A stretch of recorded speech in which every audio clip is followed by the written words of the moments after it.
অধিকাংশ নেতাকর্মীকে মনে হয়েছে তারা আসলে জিয়াউর রহমানের রাজনীতির রও বুঝে নাই, ইনক্লুডিং স্ট্যান্ডিং কমিটি মেম্বার্স।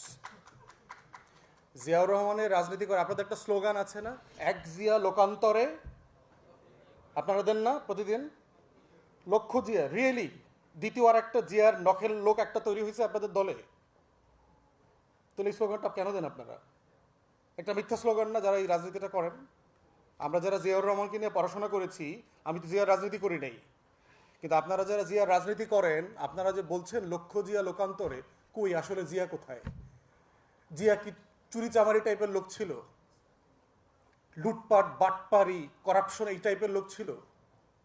মানুষের হক নষ্ট করে খাওয়া এগুলো করছে? করে নাই তো। তাহলে বিএনপির রাজনীতির এই জায়গাটা দেখেন। দ্বিতীয় একটা স্লোগান আপনারা দেন, আমরা সবাই জিয়া সেনা, এরকম অনেক কিছু বলেন, কিন্তু আসলে কি আপনারা জিয়া সেনা? জিয়াকে কি আসলে আপনারা বোঝেন, ধারণ করেন? জিয়াউর রহমানকে ধারণ করবার জন্য জিয়াউর রহমান সম্পর্কে যতটুকু পড়াশোনা করা দরকার, এই পড়াশোনা করার লোক তো আমি তো বিএনপিতে দেখি না। তাহলে আপনি বিএনপির কি রাজনীতি করবেন? আপনি বিএনপির মার্কা বিচ্ছা মানে জনপ্রতিনিধি হইতে পারবেন, চেয়ারম্যান মেম্বার এমপি মন্ত্রী হইতে পারবেন, কিন্তু আপনি জিয়ার সৈনিক হইতে পারবেন না। তাহলে বিএনপি করা আর জিয়াকে বোঝা এক জিনিস না। এই বাস্তবতাটাই কিন্তু বিএনপির রাজনীতিকে বারবার হোঁচটের মধ্যে ফেলেছে। যারা জিয়াকে না বুঝে বিএনপি করেছে, তারা দিন শেষে লুটেরাদের অংশ হবে, অলিগার্কের অংশ হবে, কিন্তু জিয়ার সৈনিক হইতে পারবে না। অতএব যদি সত্যিকারে ওই জিয়ার রহমানের মতো করে বাংলাদেশটাকে যদি আপনারা বদলে দিতে চান, কদিন পর আপনারা ক্ষমতায় আসবেন, সেটা ডিসেম্বরে হোক আর জুন জুলাইতে হোক, বাংলাদেশে সিম্পলি আর কোনো অপশন নাই পলিটিক্যাল পার্টি আকারে।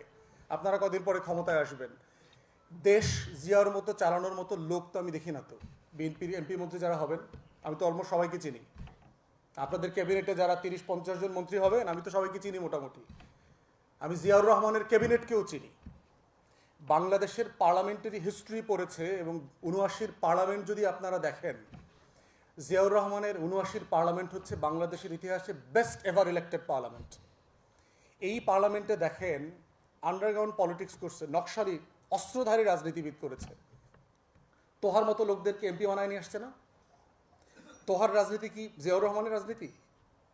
সে তো বাম অস্ত্রধারী কোনো রাজনীতি জিয়াউর রহমান করে নাই, তাকে আবার এমপি বানায় নিয়ে আসছে। সুরঞ্জিত সেনগুপ্তের রাজনীতির সাথে জিয়াউর রহমানের রাজনীতির পরিমাণ মিল আছে। সেই লোকটাকে সেই ৭৯-তে এমপি বানাইছে না? খানে সবুর মুসলিম লীগের নেতা ছিলেন, খুলনা থেকে এমপি হয়েছেন না? মুক্তিযোদ্ধা, কিন্তু খানে সবুরকে মুসলিম লীগের মানুষ তাকে এমপি বানাইছেন।